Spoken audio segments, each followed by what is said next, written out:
Christian contre Randy Orton est une des meilleures rivalités de l'année 2011 à la WWE. Entre des matchs marquants et une storyline qui s'est étirée sur plusieurs mois avec des coups de théâtre à gogo, cette feud est une des plus mémorables de l'RPJ. Je te souhaite la bienvenue sur Johnny Catch pour se plonger ensemble dans cette rivalité incroyable. Dans l'épisode 1, que je t'incite vraiment à aller voir pour bien tout comprendre et observer l'évolution passionnante du personnage de Christian, on avait été en immersion dans la période qui va de l'après-WrestleMania, notamment la retraite de Edge, dont Christian devient en quelque sorte l'héritier, jusqu'à Capitol Punishment, qui était un peu le temps faible de la feud. Et justement, dans cet épisode final, tu vas voir que ça va reprendre une tournure profonde et intéressante pour un été 2011 qui risque d'être chaud avec Money in the Bank et SummerSlam. Tu vas revivre toute la chronologie de cette storyline dans les moindres détails.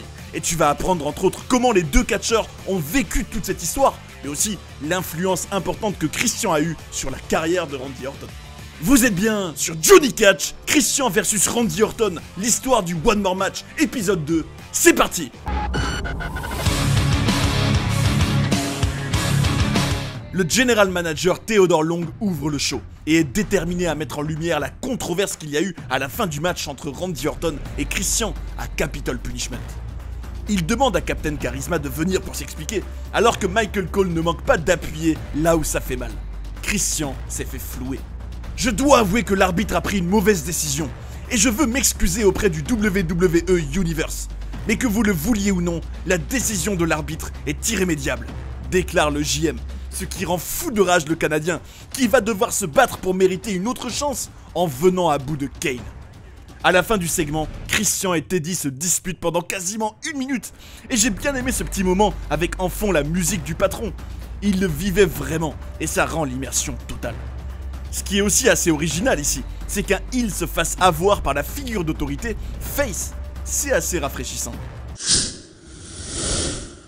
On retrouve Randy Orton dans le vestiaire, et pour lui, si Christian bat Kane ce soir, alors il sera heureux de l'affronter à nouveau. Mais le résultat sera encore et toujours le même. L'heure est venue d'aller chercher une nouvelle chance pour le titre, pour celui qui s'est fait voler à Capitol Punishment. Le début de match est étonnamment dominé par Kane, mais Christian va rapidement prendre l'ascendant, non sans roublardise. À un moment, Kane va monter sur la 3e corde et lancer une attaque surpuissante sur le Canadien. Puis alors qu'il allait enchaîner avec un chokeslam, c'est Mark Henry qui vient l'attaquer, et ainsi lui donner la victoire par disqualification. Une nouvelle fois, Christian se retrouve dans un imbroglio total. Cette fois, Teddy Long va être loyal et redonner une chance à Christian s'il gagne le match par équipe qui arrive. Christian et Mark Henry contre Kane et nul autre que Randy Orton, qui a comme toujours une superbe réaction de la part du public. C'est vraiment la locomotive du show bleu. Le match sera relativement classique, et on peut signaler une séquence assez impressionnante de la Vipère. Ce dernier enchaîne Christian jusqu'à lui porter un RKO, mais lorsqu'il se retournera, il subira un World Strongest Slam dévastateur d'Henry, qui réussira à faire le tomber sur lui, et ainsi offrir sa chance pour le titre à Christian, pour qui le show se termine bien mieux que comme il avait démarré.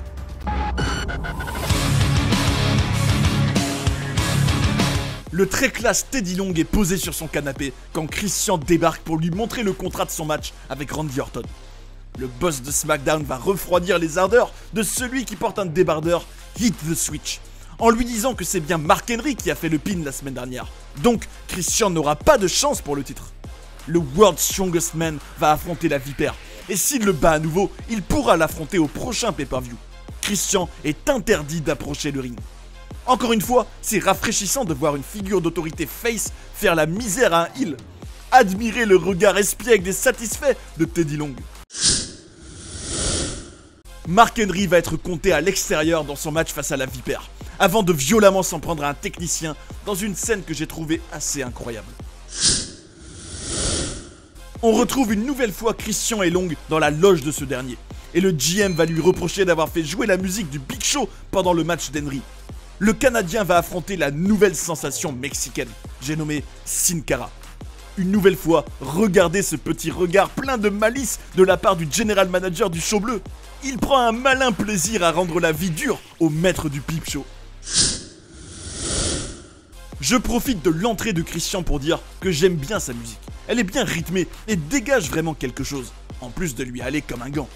Sa charte graphique est quant à elle très classe, son nom étant écrit avec du doré. C'est avec un éclairage tamisé que le match va se dérouler, et le Mexicain va dominer pratiquement l'intégralité du match avant que Christian parvienne à lui porter un spear dévastateur. C'est donc officiel.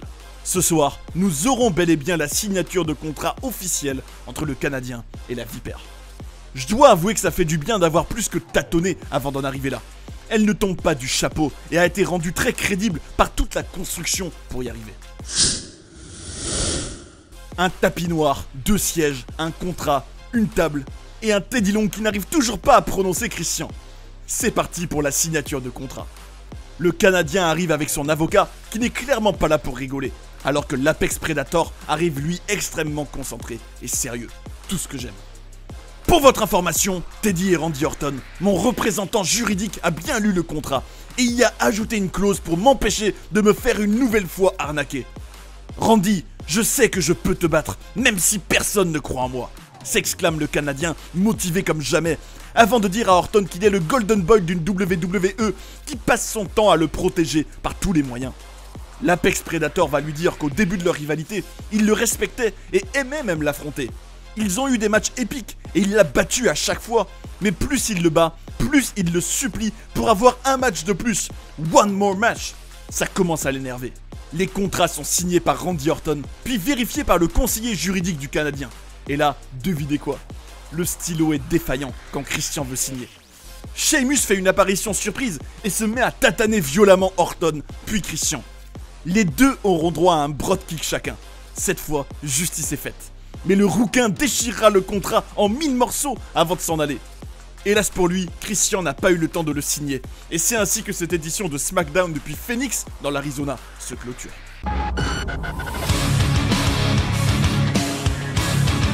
Nous sommes dans le désert de Tucson en Arizona et on retrouve Randy Orton interrogé par Todd Grisham. Il est usé par la lourdeur de Christian et prend très au sérieux Sheamus, qu'il affrontera d'ailleurs ce soir dans le main event.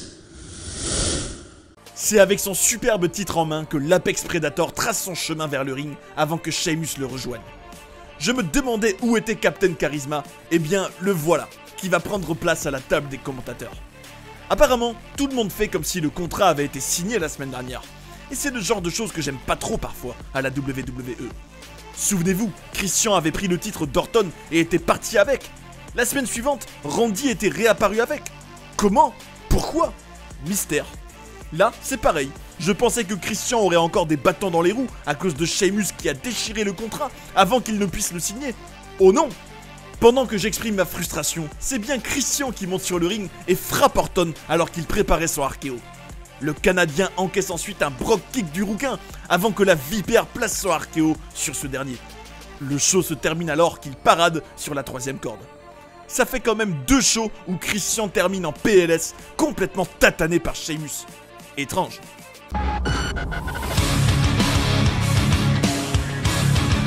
Le maître du RKO nous fait l'honneur de démarrer cette nouvelle édition du show bleu alors que Josh Matthews l'attend tout sourire sur le ring.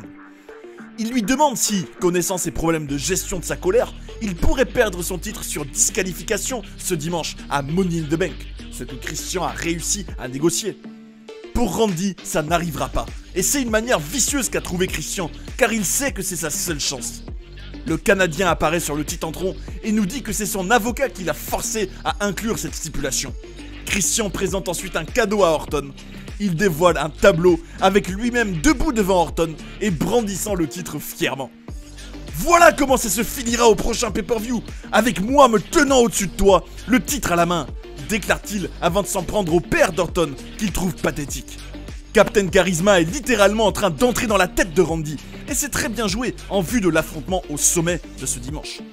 C'est lui qui aura malgré tout le dernier mot, puisqu'il dira à son futur adversaire que son seul fait marquant est d'être l'ami de la Retidar Superstar, Edge. On va avoir un segment très original avec Christian se baladant dans un casino avec nul autre que le portefeuille de Randy Orton. Captain Charisma va envoyer une punchline bien placée en disant au maître du RKO qu'il aura besoin d'argent après dimanche pour financer des cours de gestion de la colère. Le Canadien va donc jouer à la roulette pour faire gagner Orton, et c'est le numéro 20 qui tombe. Je crois que la chance m'a quitté, déclare le challenger au titre avant de s'en aller.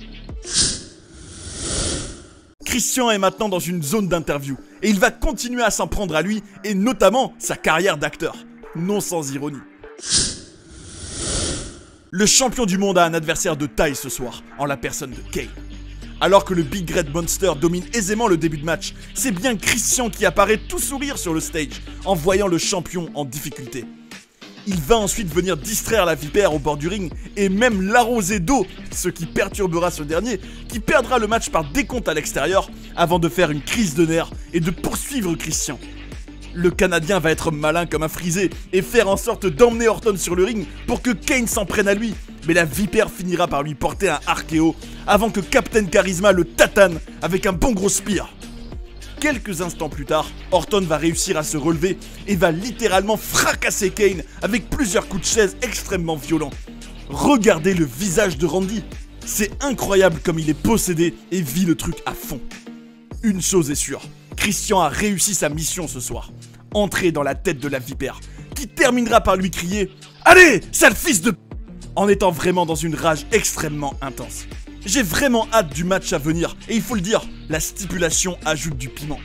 Christian, qui est excellent dans son rôle de petite peste, va devoir tout faire pour emmener Orton jusqu'à ses limites. Et ça va être passionnant. Vivement!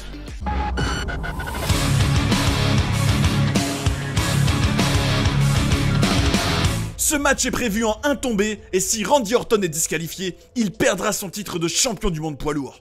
Annonce Tony Schimmel. Et c'est parti pour une folle soirée en direct de Chicago, dans l'Illinois. Le ton est donné dès l'entame du match, puisque Christian va immédiatement chercher une chaise et la lancer vers Orton. Ce dernier le regarde en lui disant qu'il aimerait tellement, mais pour le moment, la vipère semble garder son calme. Le match est dans l'ensemble bien mieux rythmé que celui de Capitol Punishment, avec de belles séquences, des changements de momentum souvent assez rapides, et un Christian que je trouve particulièrement bon ce soir dans son côté obsédé et torturé. Plus le temps passe, plus il accumule de la frustration et devient dingue, ce qui à la base était son objectif pour Orton. Alors qu'Orton était en plein temps fort, Christian va, tenez-vous bien, lui cracher au visage, ce qui va mettre la vipère absolument hors de lui, avec un low blow qui va le disqualifier. Le gagnant du match par disqualification est le nouveau champion du monde poids lourd, Christian! Annonce Tony Schimmel. Et oui, c'est incroyable, mais le Canadien y est arrivé. C'était d'ailleurs une des très rares fois de l'histoire de la WWE qu'un catcheur gagnait un titre mondial après une disqualification de son adversaire et sans lui faire de tomber. Le maître du RKO va démonter son ex-challenger après le match, et ce notamment avec un coup de téléviseur d'une brutalité sans nom. Teddy Long et les arbitres vont venir tenter de calmer la crise de nerfs de l'Apex Predator, qui est assez impressionnante. Orton effectuera un RKO somptueux sur la table des commentateurs. Et je me réjouis de retrouver ces prochaines semaines une vipère enragée et revancharde face au stratège Christian. Alors qu'Orton s'en va, le public lui réclame d'aller tataner le Canadien à nouveau. Et il ne va pas se faire prier. La pop est monstrueuse, le moment est magique. Et regardez comme Randy a perdu la tête. Boum! RKO!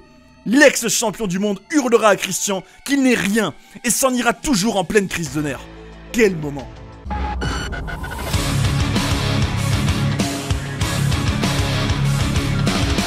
J'ai vraiment apprécié toute la route menant à ce pay-per-view. Dans l'ensemble, on a refocalisé sur Orton et Christian, et le Canadien a été très intéressant à suivre. Malheureusement, les matchs en weeklies étaient comme souvent insipides et manquaient de folie, mais l'essentiel n'était heureusement pas là. Je mets un bon 3 étoiles et demi pour cette construction qui a fait du bien et qui a vraiment bien hypé le match à Money in the Bank.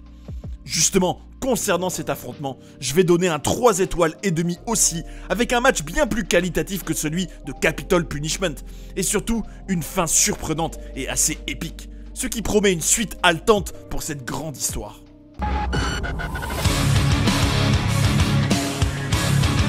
Après les événements marquants de Money in the Bank, c'est Randy Orton qu'on retrouve directement assis sur une chaise au centre du ring. Il ne bougera pas avant de pouvoir régler la situation avec Christian. Enfin, on a un ex-champion excédé d'avoir perdu sa ceinture.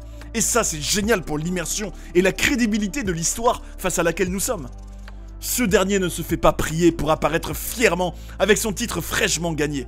Et je dois dire que ça fait du bien d'avoir un petit vent de fraîcheur dans cette histoire passionnante. Captain Charisma dit à la vipère que la vraie situation à régler se trouve en lui, avec les voix dans sa tête. Les règles du match étaient claires pour tout le monde et Orton a selon lui choisi de les briser. Le Canadien ajoute qu'il a dû batailler avec Teddy Long, avec l'incompétence des arbitres, mais aussi avec des forces obscures qui ont tout fait pour qu'Orton reste au top. Mais malgré tous ces obstacles, il est revenu au sommet. « Je veux mon rematch ce soir !» hurle le maître du RKO d'un ton déterminé. Mais malheureusement pour lui, les rematchs ne poussent pas sur les arbres. Et Christian informe Orton qu'il est le dernier sur la liste. Ni une ni deux, Orton se met à la poursuite du Canadien. Mais Teddy Long apparaît aussitôt avec presque une dizaine d'arbitres. Theodore Long rassure immédiatement la vipère en lui disant qu'il aura son rematch, mais qu'il doit se maîtriser. Et alors que Randy va prendre quelques respirations, il se jette sur le nouveau champion rempli de rage. Christian est furieux, et le general manager de SmackDown ne va pas arranger les choses, puisqu'il l'informe qu'il doit affronter immédiatement nul autre qu'Ezekiel Jackson. Le champion intercontinental s'approche du ring sur lequel est déjà Christian, et on va avoir droit à une belle affiche champion contre champion. Le Canadien va être stratège tout au long du match, en fuyant, puis en usant de son agilité pour maîtriser celui qui fut le dernier champion de l'histoire de l'ECW. Un kill switch plus tard, notre champion fraîchement couronné peut quitter le ring sourire aux lèvres, car il vient de battre Big Zik, sans oublier d'embrasser son précieux en partant, tout naturellement. L'Apex Predator aura fort à faire ce soir dans ce main event, puisqu'il va être face à Kane dans un street fight match. N'est-ce pas la solution idéale pour purger sa haine et enfin aller de l'avant? C'est ce qu'on va pas tarder à savoir. L'affrontement est plutôt équilibré, et à un moment donné, on va avoir cette fameuse scène dans laquelle Orton se prend le pied dans la table des commentateurs. Heureusement pour lui, plus de peur que de mal. Il aurait vraiment pu se faire très mal sur ce coup. Les deux hommes vont se tataner l'un après l'autre, comme si c'était un concours de qui sera le plus fou. Et c'est la vipère qui va l'emporter avec un RKO sur le Big Red Monster. Le tout directement sur une chaise. Une scène assez étonnante aura lieu après le match, puisqu'un Kane boiteux va venir serrer la main de l'Apex Predator. J'ai adoré ce petit face-à-face entre les deux, juste avant la poignée de main. On aurait vraiment dit deux animaux, et particulièrement Orton, dont l'acting était génial.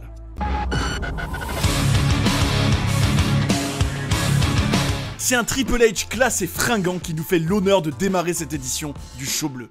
Et il va même imiter Vince McMahon pendant son entrée, ce qui m'a beaucoup fait rire.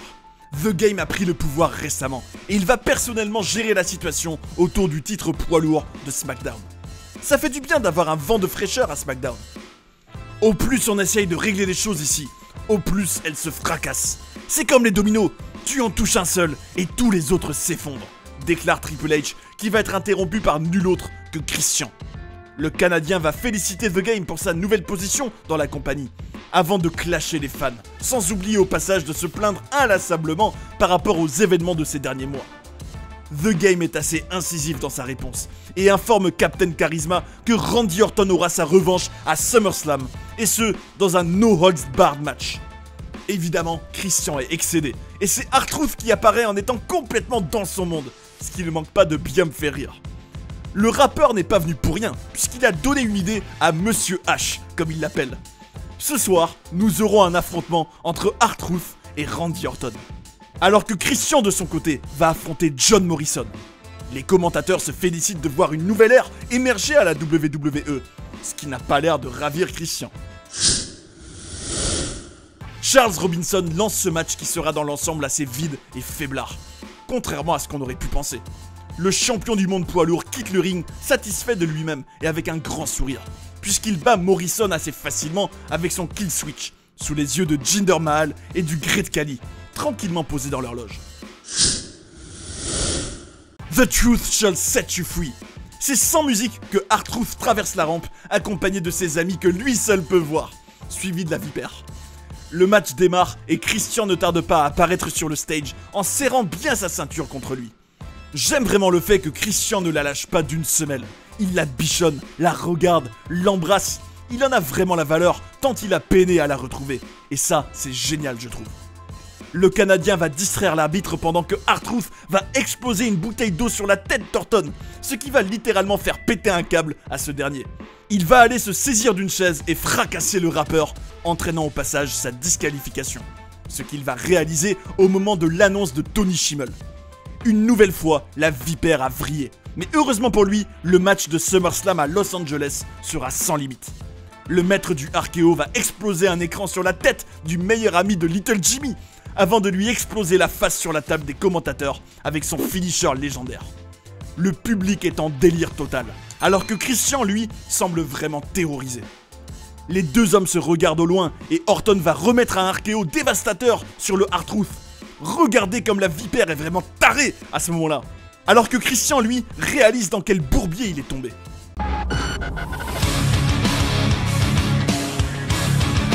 On retrouve l'excellent Matt Striker en zone d'interview avec nul autre que l'ex-champion du monde poids lourd, Randy Orton. Je pense que Christian a raison. J'ai un vrai problème de gestion de la colère. Mais à SummerSlam, ce sera un no holds barred. Alors, il pourra m'aider sur ma route pour régler ça. Ça doit être le seul type de l'histoire de la WWE qui a gagné le titre poids lourd par disqualification. À SummerSlam, il devra me battre pour le conserver.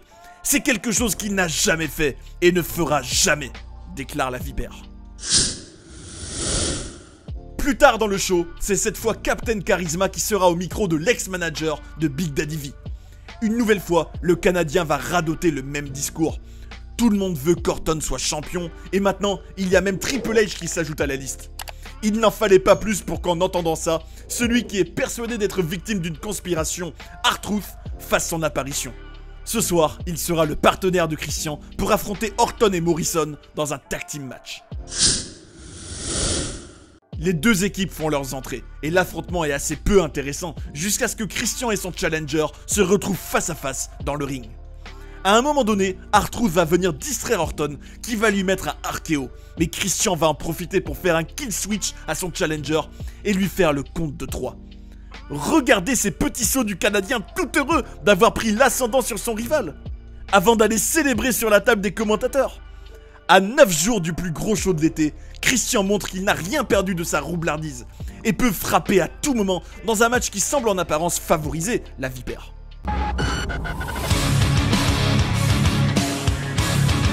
On retrouve Christian dans les vestiaires et ce dernier invite ni plus ni moins que Triple H à venir à SmackDown ce vendredi pour entendre en personne ce qu'il a à lui dire. Que mijote le Canadien? Il faudra suivre le show bleu pour le découvrir.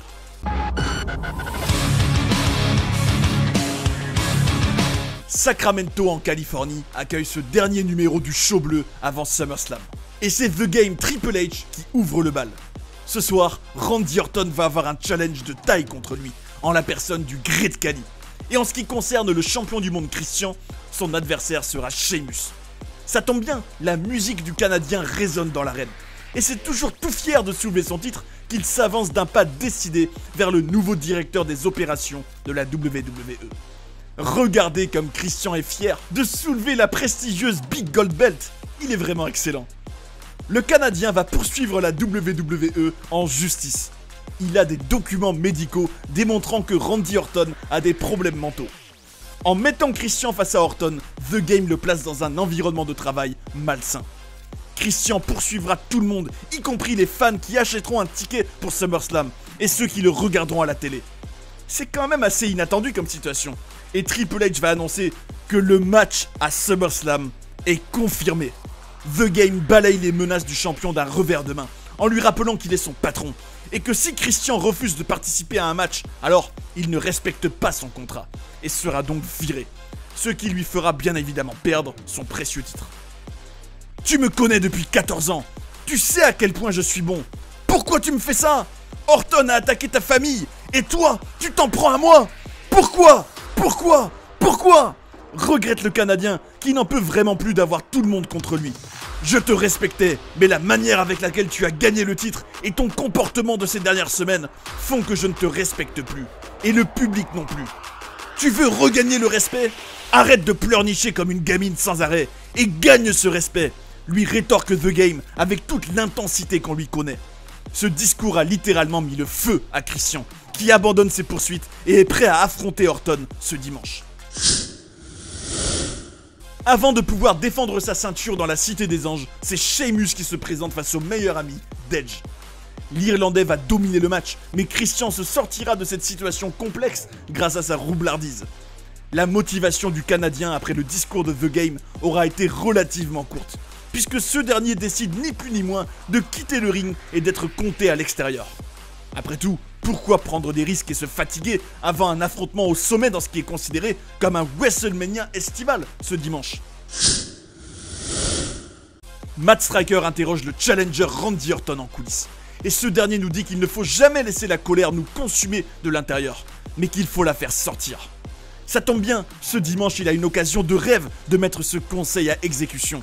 Et pour ce soir, le Great Khali n'aura pas besoin de Jinder Mahal pour lui traduire ce que RKO signifie. Il le fera lui-même. L'Apex Predator et véritable coqueluche de SmackDown fait son entrée pour affronter le cauchemar du Punjabi dans un main event au sommet ici à SmackDown. J'aime beaucoup ce genre d'affrontement dans lequel on se demande comment l'un des deux va s'en sortir. C'est bien plus passionnant à suivre que le Orton R-Truth qu'on a eu précédemment. Ici, Orton va se débrouiller pour que l'Indien soit attaché aux cordes par exemple, avant de le mettre au sol et de lui porter son finisher. Manque de bol, ce dernier va le contrer en vice grip. Quelques secondes plus tard, Orton va prendre un maximum d'élan depuis un des coins du ring et porter un RKO impressionnant au géant. Regardez comme il est fier de sa performance. Ce sourire sera de courte durée, puisque Christian se pointe sur le stage micro en main et va nous annoncer une information qu'il vient de recevoir et qui va tout changer pour ce dimanche. En tout cas, ça donne très envie d'être au plus gros show de l'été et de voir ce qui va s'y passer. Que réserve le champion du monde poids lourd à son adversaire ?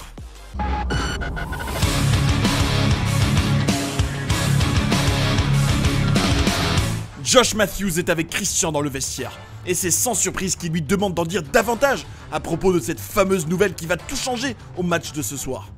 Captain Charisma enchaîne les métaphores, mais demeure très confiant, toujours avec son sourire narquois. Tony Schimmel annonce que ce match est pour le titre de champion du monde, et le maître du Kill Switch entre en scène en premier.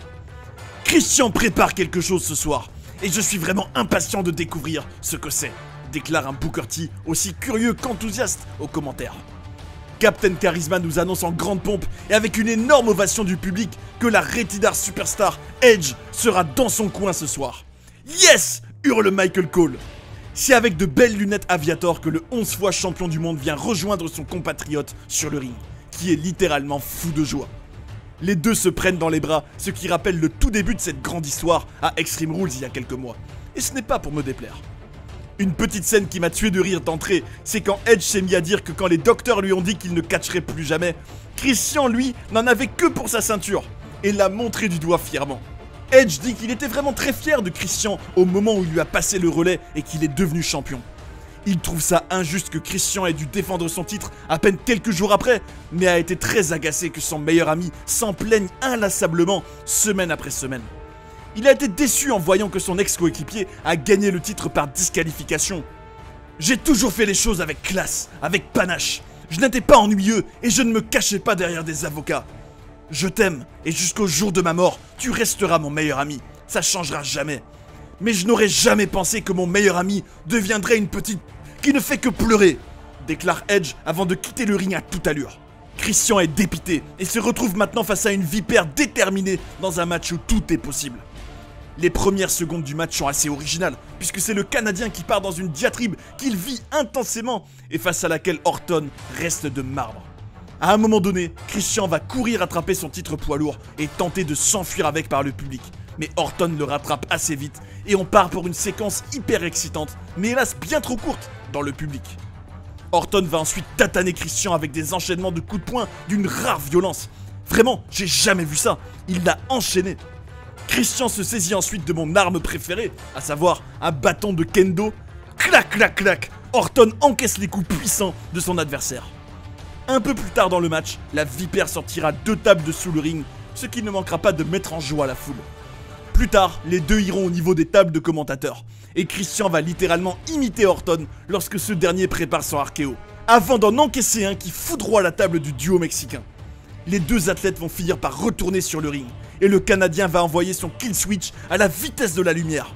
L'arbitre fait le tomber, et pour moi, il y a 3. L'arbitre touche littéralement le ring sur le compte de 3, mais pour les commentateurs, c'est 2,99. Ainsi soit-il. Orton va exploser Christian avec une chaise. Et ce soir, je trouve l'Apex Predator extrêmement violent dans ses coups, propulsant Christian sur la table en dehors du ring qui explose aussi sec. Quelques instants plus tard, le maître du RKO va faire un power slam millimétré sur une autre table qui était dans le coin, alors que le ring est rempli avec des poubelles, un escalier et un kendo stick. Ce match est une vraie aventure bien violente. Ce sont des mois d'histoire qui se règlent en cette douce soirée d'été sur la côte ouest américaine. La fin du match est absolument dingue et fait écho au tout début de la rivalité, puisque Christian va vouloir faire un saut retourné sur la troisième corde, mais Orton va le contrer en RKO, sauf que cette fois, ce sera directement sur l'escalier en métal. Boum! Quelle violence! Quelle fin de match! Et nous couronnons un tout nouveau champion poids lourd. Regardez comme Orton est heureux et soulagé. Il n'a fait qu'une bouchée du Canadien ce soir, et retrouve sa prestigieuse ceinture toute d'or vêtue. C'est ainsi que se termine cette belle rivalité qui aura duré un tiers de l'année 2011 et incarné un vrai vent de fraîcheur aussi bien pour SmackDown que pour la carrière des deux protagonistes. Par la suite, Orton affrontera Mark Henry au prochain pay-per-view pendant que le Canadien continuera de se plaindre et de réclamer une nouvelle chance, notamment auprès du Hitman Bret Hart. Une vraie boucle.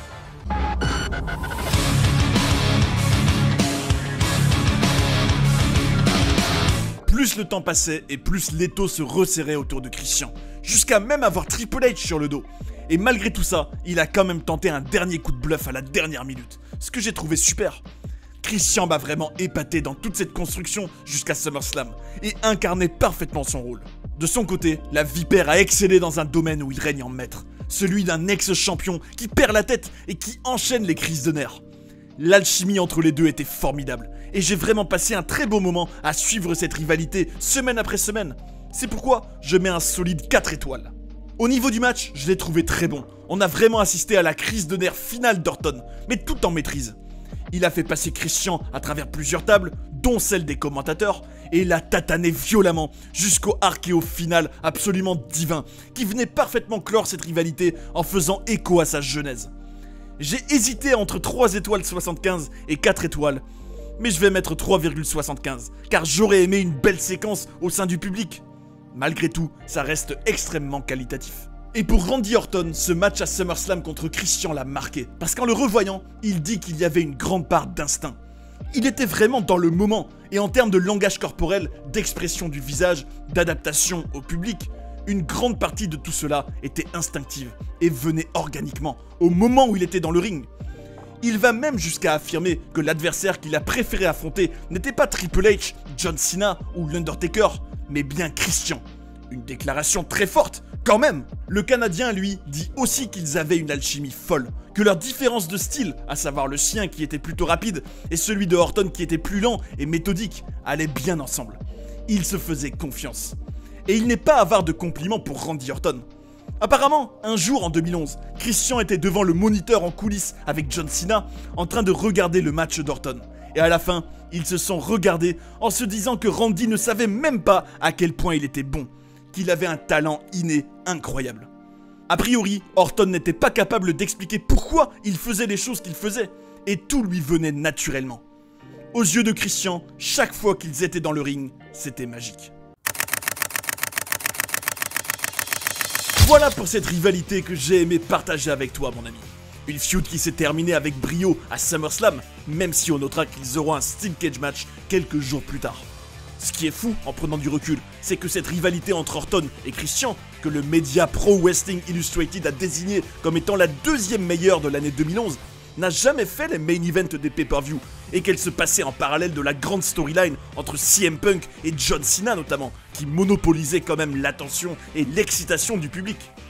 En tout cas, j'ai des questions à te poser.